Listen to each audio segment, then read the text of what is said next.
original man. All I'm watching is y'all. Crazy how addicted I used to be at the mall. Spending all this hard-earned dough but never bought. In the game of life was more of a curtain call. Smiling in your face, can't tell I was hurt at all. My little Asian love would go and run me the raw. Brought it to the crib and let me borrow the car. Gotta be fly, you gon' catch the people eye. Can't recognize the real when you always taught a lie. Can't remember a day when my mama wasn't hurting. Daddy wasn't brave and my niggas wasn't cursing. We was just some slaves and amazed with our burdens. Trying to find our way through this pain we immersed in. Raised by a gay shit, the sage wasn't working. Remember when they say we was 3/5 a person, but if we came first, how the fuck do that work? I know this people never like to tell the truth cause it hurt.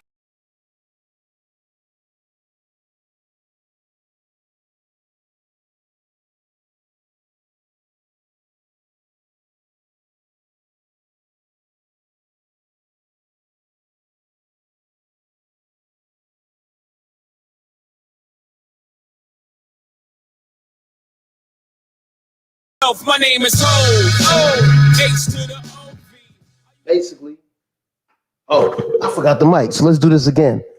This is the real Remy Red, and this is Black Voices Uncensored, and we control the narrative on the Wake Up Radio. As always, I start out my show giving a big shout out to Sydney, telling her thank you for this opportunity for me able to go live. And, you know, I call it get my therapy. Allow me to speak the things that I see on social media and, you know, talk to the people. We're also live on Black Voices Uncensored's page.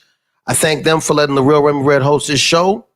What are we talking about today?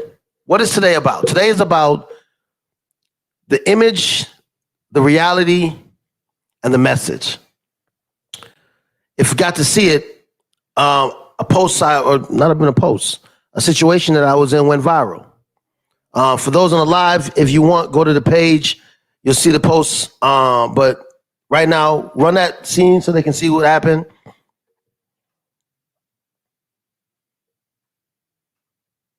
So for those watching on the Black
trying to regulate her.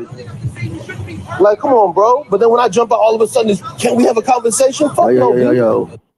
So if you want to watch the rest of that, you can go check it out. Even hearing it again is so frustrating because I learned a lot about growth in myself. You know, I post daily that we should protect Black women on the Real Remy Rage page, the Real Remy Reds page. I post that daily. That's one of the things that I think I need as Black men to show their backbone is that we are willing to defend our women. And then we are seeing that a lot now. We're seeing a lot less brothers like sitting by and just watching shit, and a lot more brothers willing to do something, which is great. And then when you get put in that situation, you know, I tell people, one of the things that I think a lot of Black people need to understand is that we are behind enemy lines. So to make a decision to be a resource to your community means that you also need to make sure that you have things in place to help you through every decision that you make. What do I say that? Because I think it's ill will of me to tell people, oh, you need to just go protect Black people. You need to put your life on the line. You need to risk it all to go help somebody, without saying legitimately, no, I'm not just telling you to do that. I'm telling you to do it smart. Meaning, I was telling my mans them in the break while I was waiting to come back while y'all watching the video that the old me back in the day when I was a kid, I would have used any little justification to rush him because I just wanted to fight somebody. I was angry inside and I just wanted to hurt somebody. So the fact that he even did that would have gave me enough reason to just steal off on him. You know what I mean? Like, I've been waiting to hit a white motherfucker that tried to be racist in front of me. Bow, knock his shit out, like anything. But now the adult in me understanding what not only does my actions mean, but what my consequences mean also now. You know what I mean? And especially because everything is filmed. So I thought about everything when I make my decision. This is the reason why I'm going to make sure that anybody I get into it with puts their hands on me first. I'm not rushing nobody. I'm also not going to let their words control my emotions to the point where I can't articulate myself well enough to make you look dumb. So when people look at the video later without my narrative, they can still see, oh, this brother was smart and knew what he was doing. There's those who will talk through emotion and make comments and tell you, oh, you need to beat somebody up. Sometimes you beat somebody up by not throwing your hands. You know what I mean? So with that situation with that guy, he felt entitled. He felt like he owned the block and the house and that he could tell this lady, which later somebody popped game to me that I didn't pay attention to, that she's a federal agent. She works for the government. That was a big mistake on his part. If he had put his hands on, if I had let him, I basically saved him. Because had I let him get to the point where he could have put his hands on her, he'd be doing fed time. So, like, what made you, and then the funny thing about it is, it wasn't even about race, really. It was about all these men that come up and down my block who drive Amazon, UPS, and mail all the time. You don't say nothing to none of them men every day that they do this. But you decided to say something to this lady. Like, to the extreme. So that was the baseline. And then the fact that she was a sister was worth my time. Because I had driven by them. And it was it was the person in the car with me that made me go, oh shit. Something might be happening. You should go back. And I was like, I don't think so. She was like, yes, go back. And I went back. And when I went back and then I seen son jumping off the car, running around the car, I was like, hey, bro, whoa, jump out, you know what I mean? Middle of the street, get in front of son, you know what I mean? And do those things that I had to do. But it wasn't something that was like I tell people, you're never looking for it. Like, it's a situation. And I'm very happy at how I got received from it, because there's a narrative that we see when we're on social media every week and every day and every second. When we wake up and your first thing you do is you pick up your phone. Before you go to bed, you're on social media. It's brainwashing. It's subliminal messages that are being constantly pushed on us. It's why I say Black voices, we need to hear our own narrative to our own reality so that we can get detached from the matrix of what we're being pushed on us. And so I say that to say, as a Black man, I literally hear how Black women don't love me, how Black women, we don't protect Black women, how me and the Black women are at war and you can't tell Black women nothing, and And then this happens, and then I get a swarm of appreciation, support, love, consideration from black women. I'm talking about constantly, thank you, we appreciate you, we needed that. And black men like King, it was great to see that. It was great to see you. And it let me understand that there's more than this narrative that I see on this phone. In this world that I live in, strangers that I've never been met or been in contact with hit me up. My man told me to put my page on open, and I did that, and I ended up getting like 17,000 followers out of it. I'd say 12,000 more than I had. You know what I mean? And then I had to close it down. We'll talk about that too. But it showed me that if black men, if we hold ourselves accountable, black men, if we hold our communities accountable, black men, if we make the first move to be seen in a positive light for our community, that the black women in our community will receive us, that the other black men in our community will receive us, and that it's something that we could start a domino effect of other people. I, since then, have at least 2 young men that I'm training with their firearms in other places in this country that I've never met, that hit me up through that video. I have other brothers that hit me up now, sending me shit and communicating with me on, I'm on the same way path. Y'all did the same thing. I love how you articulate it. It allowed me to meet a village that I may not have been a part of at one point. You know what I mean? So it is an opportunity that I think a lot of us need to understand, that I'm not telling you to go run into any situation and every situation for every person. No. But I'm saying, before you think of just filming, think of how you can help. But also make sure you have a backup. In my life, I have life insurance. I have a lawyer, not on say retainer, but a lawyer that I have access to, just Legal Shield. It's a very simple process. But I know that if something happens, that I have some kind of legal representation to help me. I also make sure that I pay bills and be ahead of the game, so I know what I'm doing. So I live my life with the reality that at any moment could be my last day if I decide to protect myself and my family. And a lot of us don't want to live like that because they don't want that reality, but it's the truth. We are behind enemy lines. And especially as black people right now, we have seen, and this is my big thing before I say that. No, let me say it. We have seen the reality that can happen to any one of us on any given day. Now that we should have known that already, but now that we know that, why are we acting like it's not important to live every day like you could be your last? Why are we not acting like the reality of the situation that we're in? People would love to act like nothing is happening, that things have gotten so well because they just want to enjoy their life. Trust me, I enjoy my life. Even though I know the reality of what's going on right now, I enjoy my life a lot. I know good people. Not going to say that. I don't. Good people all over this world that I've met. But I don't go into any situation stupid or blind to what the reality of where I live in. No, I'm not going to a place full of white people by my fucking self. No, the fuck I'm not. Not without having my back against the wall and being paid attention. Because shit happens. And the reality of that is, many of you black people will say, I won't go in Inglewood, I won't go to the Bronx, I won't go to a black community in your community and not be ready to be on my shit and on my six and pay attention to myself. And you'll say that proudly. But then look at me wrong, because I tell you, I do that when I'm with white people, not when I'm with my own. All of a sudden, that narrative is so negative that how dare I say that? And I get black people that will fight me on that. And that's why every time something happens to us, the fucking person says, I didn't think this would happen to me. Well, then why didn't you? Why were you not ready for it to happen to you? Are you not paying attention? Or because it wasn't personal to you, it wasn't one of your family members, you didn't think it was that deep. It was just entertainment for you to like, comment, and pass on. And we don't think about that.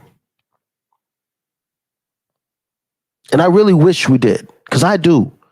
Every day of the life, I walk and work and walk through the streets. My situational awareness is on 10.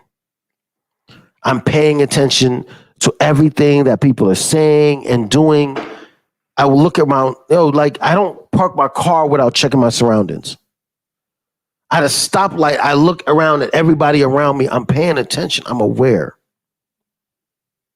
And I wish more people thought like that to protect themselves, especially my black women, especially y'all. Because things are so bad for y'all that I can't deny that the biggest threat that I think that you have is the own brothers in your community. No, I won't deny that, but I will tell you that we're not the biggest threat. But because many of us are allowing a system that's bigger than all of us to control them, I have to agree on some level of that then. I have to understand where that statement comes from and that thought process comes from. Because many of the people who make those statements and thought process do not understand what it means when it look at your environment. Proximity is a very important factor when you say these statements. I've been hurt by only black men. Well, proximity, you're going to be around more black men. That's guaranteed to be a reality of yours. I was hurt by more black women. That doesn't mean white women haven't done me worse. Just I spend more time with black women. My mother hurt me. My auntie hurt me. My grandmother hurt me. You know what I mean? My uncle's girlfriend hurt me. I can name off the women that hurt me, but I can't blame all black women for that because I choose to be around nothing but black women. And so when you look at somebody who's white from another community or any other person and talk about how great they are to you and great they do to you because they're not in your proximity, I showed that to a friend of mine. We lived in the Bronx. Every day we'd be in the Bronx. We run a bunch of Puerto Ricans where we live.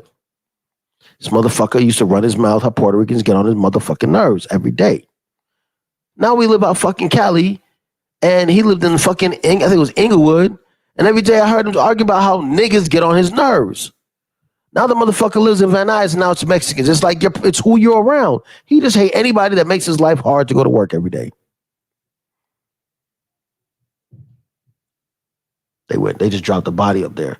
Anyway, we still moving. It's all natural. For those who can't see, we at my boy's apartment. This is me starting back up. I had some life-changing stuff happen to me, so I had to take a couple breaks for a couple weeks, but we back. That's why the show is called Let Me Reintroduce Myself. Because I went viral. And a lot of people hit me up and want to start following me, but I don't think they know who I am. Who the real Remy Red is. So before we get into that, since I'm talking about protecting yourself and being ready for what's going to happen to you, we're going to run the favorite people that trained me and got me to the next level, which is Redstone Firearm. Boys, run that clip for me, please. But for all you guys that keep shooting the wrong target, that house, that boat, that car you just bought, guess what? It goes away. Pay attention to your target. Because if you shoot and kill someone as an innocent bystander, guess what's going to happen? Who are they going to come after? Murder. Shoot your gun, I'll make you a believer. Now you better pray for something more.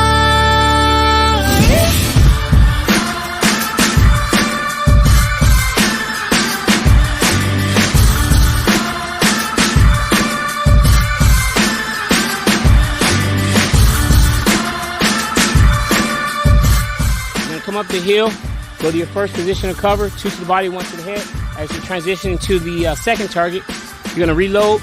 As you're moving, reload. 2 to the body, 1 to the head.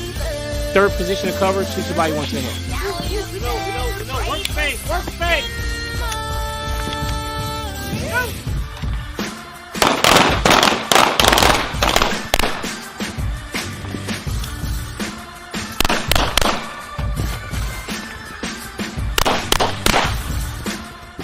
Yeah, right. So what ends up happening is at the range, when you come up to the range, basically what you're seeing is your gun works and you shoot straight.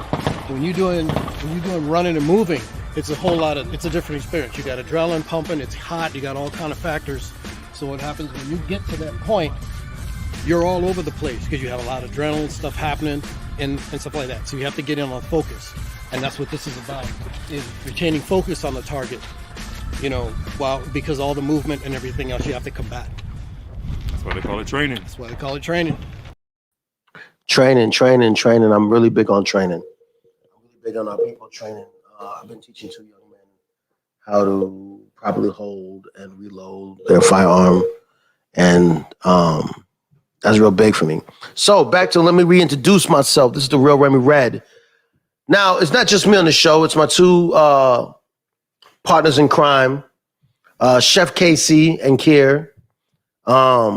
One is a chef, clearly, because his name is Chef Casey.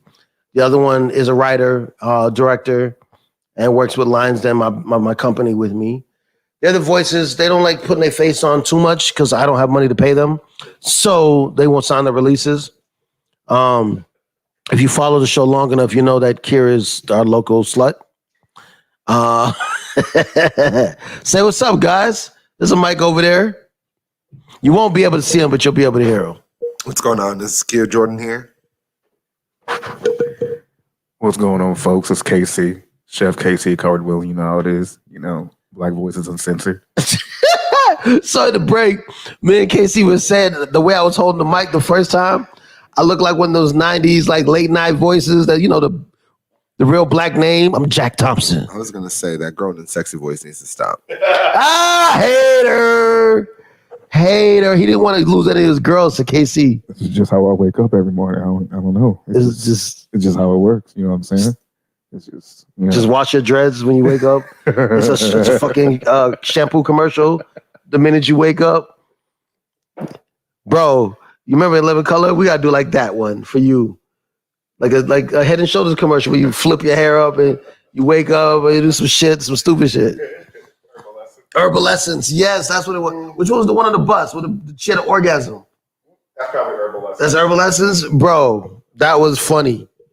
The shit we used to watch and then didn't really think about as kids before it got really explicitly sexual. Like now they don't, it's no poeticness to it. It's just straight dick and pussy.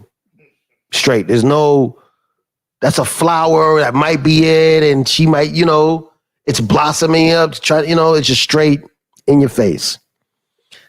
Well, again, reintroduce myself. We are back with Black Voices Uncensored. We took some time off. A lot of shit was changing with me. Since then, a situation I went in went viral, and it allowed a lot of people to start following me.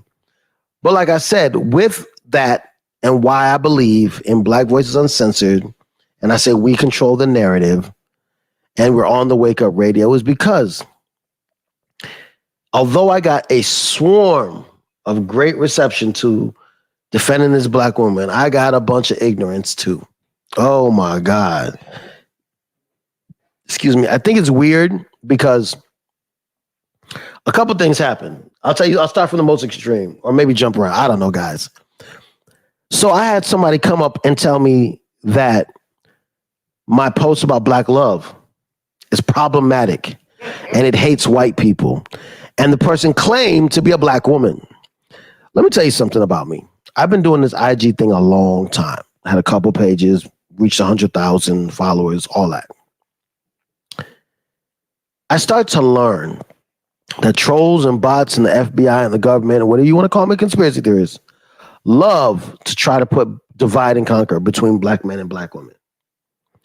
And they went in and they tried to tell me how I was ugly and this. Even had the audacity to talk about my daughter, which was contradictory to you being supposedly being the strong black woman that you are, that loves your race and loves your people. And I was like, you know what's funny about that is so many times we let these comments from strangers affect us, not really knowing if it's a real person or not.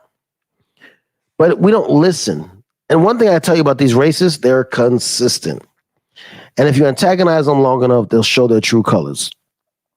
So I don't think it's a black person, but because now I'm opening my page and I started receiving all this extra attention, you know, the powers that be were over it. I feel like I'm in the Bronx, B. Deadass, I think 3 black men, 2 tall and 1 halfway tall, should walk up to their door and say, hey, bro, deadass, you don't know people live under you? Oh, can I hear them? Oh, I'm just making a conversation now.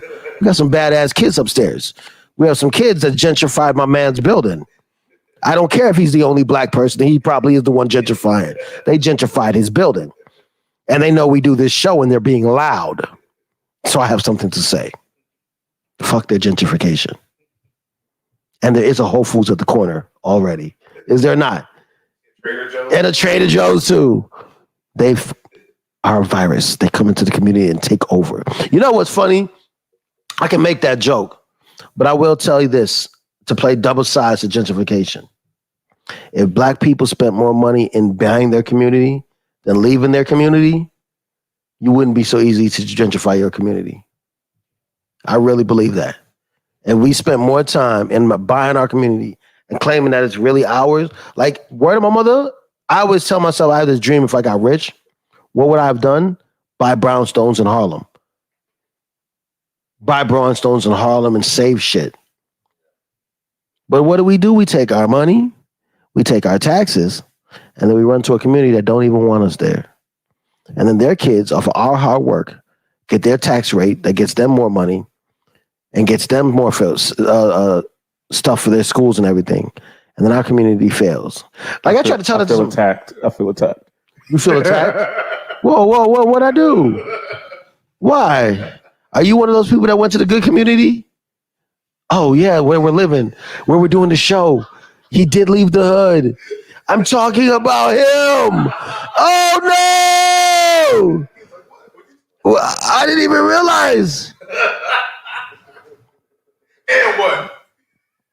I hope you can't sleep tonight. I hope you sleep on your couch. On your couch. That's fucked up. That's dead ass. Shit hit home right now. See? Stop acting like it can't happen to you. It just happened to me. I was like, what did I do? Called you out on your truth. And that's another thing you'll learn with me. All I'm doing right now is showing you who I really am. So I'm saying all that to say what I was saying about gentrification and Harlem and all that is that the things that I talk about are things that I live, that everyday things that I talk about are reality. I had this girl get really mad at me and tell me that I hate mixed people. So I laugh at that because I spent the last 7 years of my life, damn near 8, with a mixed woman, watching her trials and tribulations. And that's where I get my narrative from. Because I see the reality of what she's gone through. I see what has happened to her. And then the countless other people and women that I've dated or the students that I used to work with. I've seen it. And I also tell people, do what you want to do. Love who you want to love, but don't be mad at me for putting a light on it and showing you the problems or how it can be problematic for not only you, but for your community. You understand? Once a child is in this world, we can't do nothing about it but love them. And I see black women, all shades, mixed women as black women, mixed men as black men. But when I look at a black person, whether they're mixed, light, dark, brown, super dark from the Caribbean, wherever they want to, and they make a choice to leave their people despite everything that's going on in the country, in the world, in our communities, how we're trying to rebuild them, how we need to show black women that they are loved by us, how we need to show black men that they are loved by us and we're not abandoning each other. To choose that, to me, is a little interesting. You know, and that's just my opinion. It's an interesting thing to choose. You better not get... And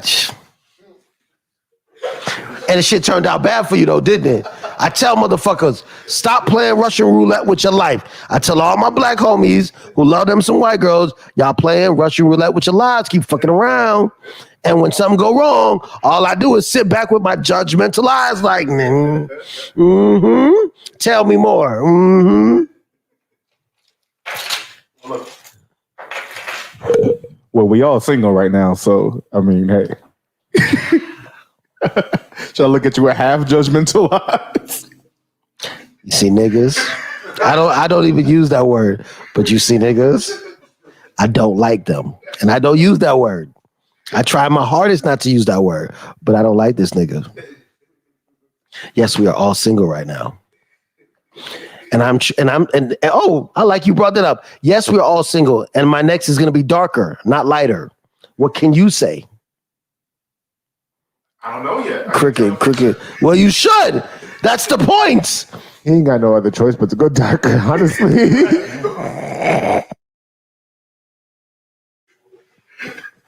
Ain't nowhere but up from here. I truly hate my friends. If I go lighter, it's clear. I hate my friends. I guess that's what I got now, right? That's right. That's what you got now. Yo, you see, the shit I talk about is the shit I live.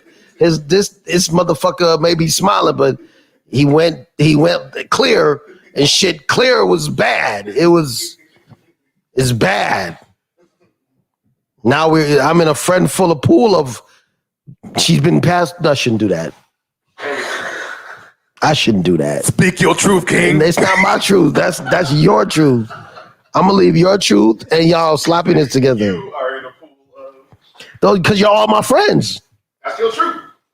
Y'all all my friends. Every week it's another one of y'all that's telling me your truth, sharing your truth with me. And I don't understand why y'all choose to share with me because I don't give a fuck. Truth adjacent. Truth adjacent. Okay, moving on. You know what? Chef Casey, who has so much to say, has his own black business. Sorry, Kier. I couldn't look up. I didn't see which one of y'all said it. But Chef Casey, can we go to another commercial to promote you since Kier has been such a slut? And he fucks. What's the Ray J thing? She fucked the homies, or what is it? She smashed the. You know that's how you show I'm old. I know he had a song called I Hit It First. No, smash the homies. Remember he was like she smashed the homies. Oh, from the show? Yeah. Oh yeah, she smashed the homies. All right. It's not funny anymore. Let's go to commercial. Cause it's Taco Tuesday. Where is it? Taco time. Where is it? Taco. Where is it? Taco. Where is it? Taco. Where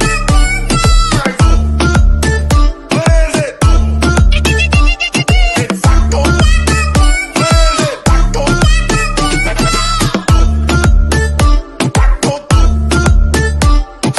It's Taco Tuesday. Hey y'all. So thank you guys for sticking in. We're gonna be going live on IG every week when we do this. We're also gonna be going live on the Wake Up Radio, and this will be filmed every Friday around the same time. Think guys, around the same time. So this will be a good time to interact with us. The show goes pre-recorded on Mondays at 4:00. It's a 2-hour section that we have where we talk about everything that goes on. This is Black Voices Uncensored. I'm the real Remy Red. This will be an opportunity for you to rap with us about things that you saw us post, our narrative about it. We have Black Voices Uncensored, the We Control the Narrative.tv, and the Real Remy Red 2. The Real Remy Red 2 has been put on private because the trolls were coming heavy and hating and trying to get my shit taken down. We Control the Narrative is open, so follow us on both platforms. Black Voices Uncensored is a conglomerate community post platform, so there's more than us than just me. I'm just one of the people that they let have a voice until the rest are ready. So thanks for tuning in. Thanks for checking us out. Hit us with questions, comments, emails. If you want to be a guest, please DM us. The email's in the caption and the post, and Black Voice Uncensored, and We Control the Narrative. Let's go to that next commercial. And hey, thank you for tuning in. This is Black Voice Uncensored, the Real Remy Red on the Wake Up Radio. Yo, you can live in the world, everybody looking the same, but sporting them cookie cutter carbon copies is lame. Get your own work in your shirt, change the game. Masterful printing, dog, you know the name. Hit us up, come get a quote, have a look, see. Anything you need, Masterful got the goodies. T-shirts, sweatshirts, zip-ups, hoodies. Long time vet in the biz, we ain't rookies.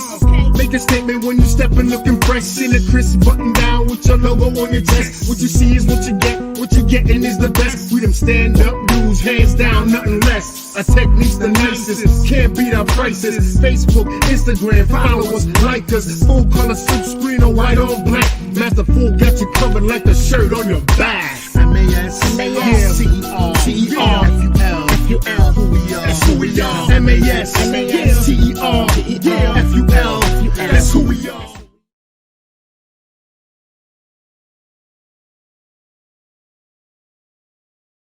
And realized I gave away the titty show, so I'm just gonna hope somebody hits my OnlyFans page with some dollars. Yeah, so let's talk about Black fathers. Obviously, I'm a dad, and Father's Day is coming up or just passed by this time the show runs, and that's been my main purpose of my pages. Like, really, is to try to change the narrative of how us as Black men are seen, especially because I surround myself with such amazing kings. And we all don't agree. You've got to hear that. Like, my brothers support my message and support my narrative. And not all of them agree 100%, but they can understand where I come from. And I think that as Black men, we need to stop caring about everybody being a yes man with you, but more having quality people who will check you when it's necessary, support you when it's necessary, and listen to you when nobody else will. And I want to thank my brothers Kier and KC for being those two people. I have brothers like Steve and Kevin, who you'll see. Kevin's usually the loud one on the show. I think that's why I have this tone, so I can get this sexy voice and be like, rah, rah, rah, and me. World Class Gun Show, World Famous Gun Show. He's usually here with me. But I have a network that allows me to make it through tough situations. And a lot of Black men, we don't have a person to speak with. We don't have people to talk to. It has become more clear as we have the dialogue and the conversations do show that as Black men, especially as fathers, we don't get enough love and support. Nobody's really listening. And as Black men, can you touch the screen? It says low battery. And as Black men, we don't get really valued past how much financially we bring into the community or into the home. And that's a big thing that I see changing, that I see people speaking about, that I see people admitting that they understand. And it doesn't take anything away from what the Black mother or the Black woman does in her fight. This is not a battle of who's being oppressed more, who's more hurt, who's more angry. This is about saying that, hey, although I know what you're going through, I also see what I'm going through, and you see what I'm going through, and I see what you're going through. So I see that change coming, and I appreciate that. And I think that if we take the time to make viral Black men being good fathers instead of just saying, well, that's what I expect. Well, just because you expect it doesn't mean that it's not great to see. And then Father's Day is coming around. And if you hear this on the live before Father's Day, or if you see this on the show, understand that as much as Black men are supposed to be hard and strong, we also have emotions. We also feel some type of way. We want to be loved. You know what I mean? And we want to know that you see us and love us and that our community defends us and protects us, because then when we make the decisions to do what we do to protect you and risk everything, we understand that it's appreciated. For me, in my circle, all my friends showed me appreciation before I make the decision to do that. So when I did it, they were like, that's Remy. We know that already. He was going to do that. He's going to defend somebody. And I know that my daughter and my partner at the time would be saved. And they still are. So they say, show me who your friends are and I'll show you who you are. That was my father saying. He used to tell me that all the time. Show me who your friends are and I'll tell you the man you are. And I think I'm a great man because I have great brothers and sisters around me. My homegirl made me feel amazing the other day because she told me, she was, Remy, you are a quality person that I think deserves good things to happen to you. And I appreciated that because I've had friends and I've seen situations, I hear conversations of people who don't receive those affirmations from people. And I know if it made me feel so good, imagine the person that's next to you. We always talk about what's online, but what about the people that are next to you? When's the last time you told them you love them? When's the last time you told them, I appreciate you, with wanting nothing from them? Just called and said, hey, yo, I love you. We were talking before we got on the show how it's so funny how people act weird in the Black community when you say, I love you. It feels like they're trying to set you up or something's happening and you're waiting for something else. Instead of just understanding that it means just that I love you. I told my man, I was like, yo, I get dudes who get weird when I be like, I love you, King. I love you. They be like, click. Bitch, you all right? You know what I'm saying? So just something to think about. You know what I mean? Like, at the end of the day, Social media has given us an opportunity to touch so many different people we would have never seen before. And if you're not worried about that blue mark, you might just meet one or two people who are real, who are like-minded like you. And that can build into something else. We're all trying to reach for fame, and there's nothing wrong with that. But if you're really worried about what's going to happen to the kids and the people that you love, the next generation, then you got to start thinking a little bit closer to home. How are you leading by example? What are people seeing of you? What kind of character do you drive? If you're going to tell me I can't reach 1 million people, I ain't got money like that. Okay, so in the 5 people proximity of you, how do those people look at you? What kind of person are you to them? Can they depend on you? Do they trust you? If all of us looked at the I instead of the we and what everybody else is doing and what I am doing, we can make some real change in this world. For me, I worry about black people, and that's it. I don't hate nobody. I ain't got time for hate. Hate is a parallel of love. It's like the yin and yang, the black and white. Hate and love go together in a circle. You can't hate me unless you feel some kind of emotional, passionate feeling about me, which is compared to love. That makes you feel crazy, which you don't know how to control that emotion. Well, I don't love white people, so I have no reason to hate you. We are not paralleled in that feeling that I have, but I have that with my people. I have that with my black people, my melanin people, my Nubian people, my African people, my Caribbean people. I have it with the diaspora. I have it with my people. So everything I talk about and everything that I'm doing and I put my energy is in my people. And for those who are so brainwashed that for me to love my people means I have to hate somebody else, I just explained that. You're a non-fucking factor. You got a whole community system, racist system, police force to protect white supremacy and white privilege. I don't need to work on that. I don't need to help you.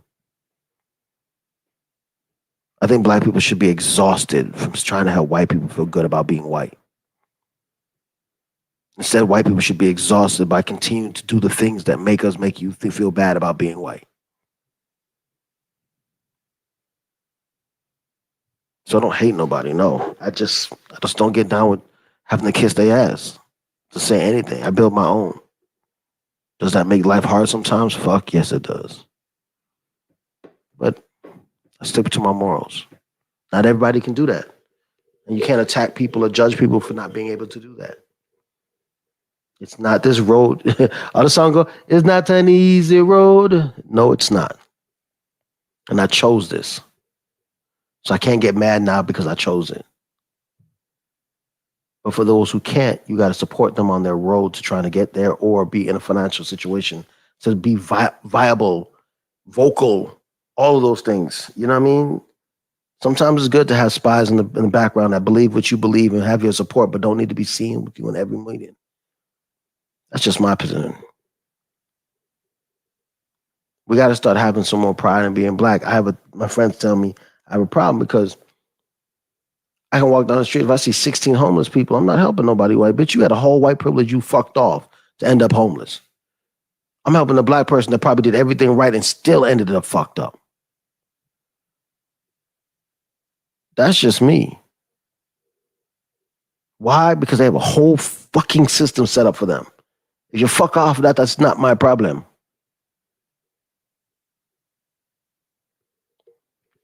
So, this is the real red. I don't know. I just want black people to stay on code like we see everybody else. And for me, because I'm not a woman, I speak directly to black men a lot. Like, man, I'm not saying that women are all the way right and everything they say about us right. I don't agree with a lot of it. But I truly believe, especially because of what I put into my relationships with my ex and with my current people in my life, that when you change you, when you focus on you, like without knowing that you make other people great around you, you put yourself in a place to be able to make them great. I truly believe that. I think so much of us are scared of being great because we're scared of what the other people around us will say or feel, or because once you start being looked at as great, then it comes a responsibility of not failing. Well, then here's the thing. I'm just transparent and I'm human. Excuse me. See, I belched. Oops. I'm me. And I want to be great, even if it means sometimes I'm going to piss you off and we're not going to agree and we're not going to understand each other. I fight with a lot of people on my page. I fight with a lot of people on my page because I'm not right all the time. And I'm not inhuman to understand that there's some emotion to what I post and people need to talk it out sometime and they need to have the conversation. But I'm not going to stop voicing my opinion and saying what I know is my truth. Because I'm willing to talk you out. If you can make me believe that I'm wrong, then good. But if you can't, don't be mad when I check you. Yeah, that's your Dawkins. I wonder who that is. So we're going to take a moment and pause. You want to play a commercial real quick while he looking through the window like Malcolm X.